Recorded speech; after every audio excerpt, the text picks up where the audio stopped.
Up to number 8. This is our virtual mental well-being. So let's have you take the stage, please. Hello, everyone. Thank you for this opportunity. Can you guys hear me? Yes, we can. Okay. I'll begin by stating that several recent studies have pointed out a growing concern for mental health wellness across the country, and more specifically, our current reality has had an adverse impact on mental health well-being on students, teachers, and most individuals. So more than ever, I believe now is the time to facilitate experiential learning opportunities about mental health and wellness. So, from my personal experience as a pre-service teacher, most of the training I received in college is rightfully focused on pedagogy and content knowledge.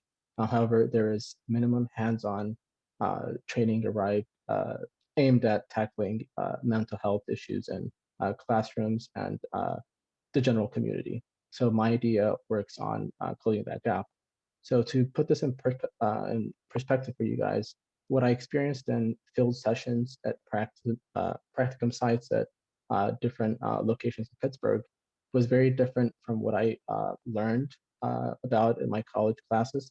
So most of the children I work with have trauma history or neglect and abandonment challenges. So evidently, their mental well-being is what usually hinders them from uh, uh, uh, excelling academically.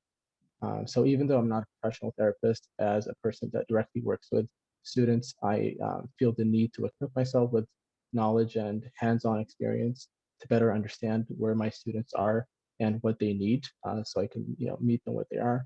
So the training will be be backed up with a mental health professional that I'm closely working with from Chatham University, and my project integrates pedagogy with virtual simulation to provide mental health training for pre-service teachers and other professionals.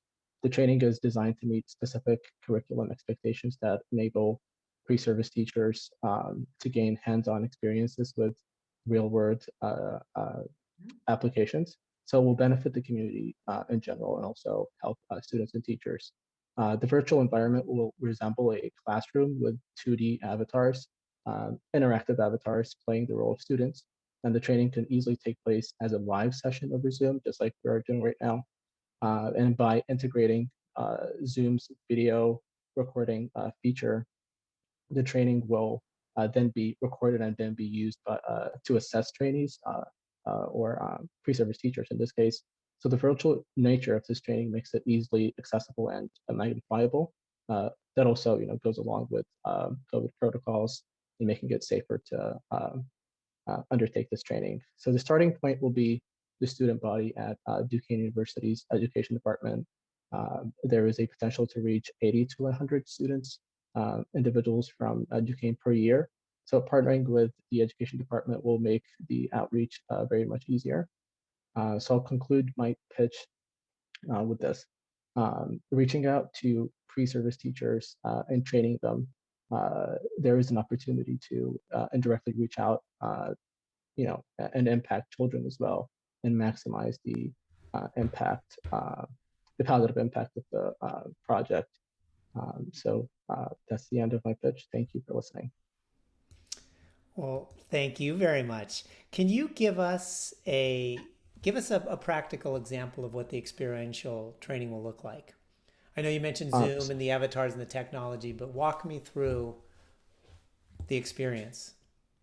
so it would look like so when a pre-service teacher or a trainee in this case would walk into this virtual Zoom, they'll just have to follow a link, and that will be sent out from my end.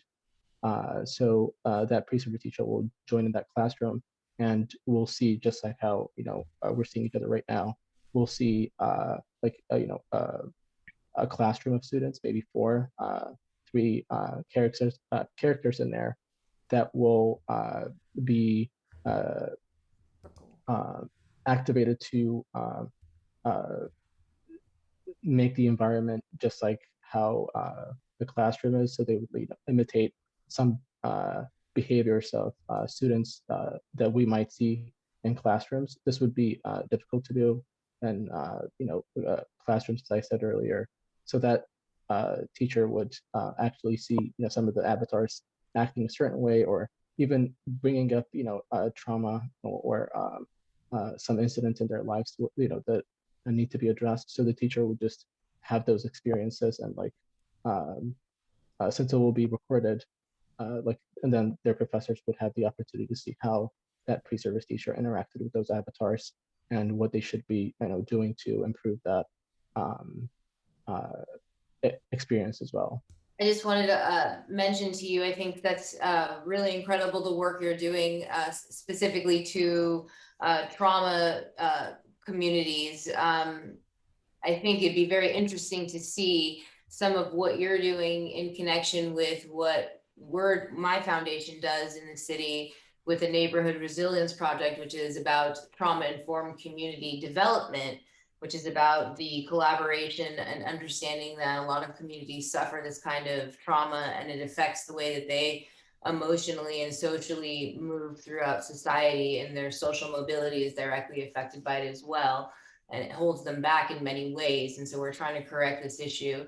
And I commend you on thinking about it and understanding it also from a psychological perspective as well, because it really is, it has created generations of people who have suffered many traumas that have created psychological issues for them that they don't even understand yet or can't discuss because there's still stigma behind it.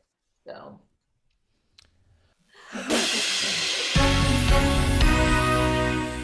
Well, yes. we also have somebody else that we want to introduce here.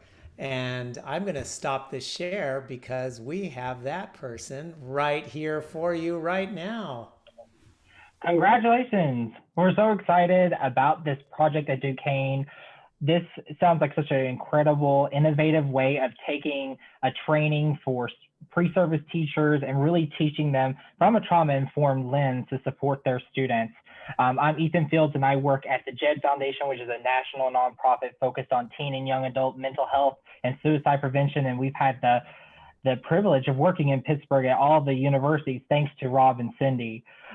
So I'm very excited not only to be working with a Duquesne student and that you're working with somebody at Chatham, but to be able to influence future teachers and to be able to really support the mental health of students in Pittsburgh and beyond. So congratulations. I can't wait to work with you more on this.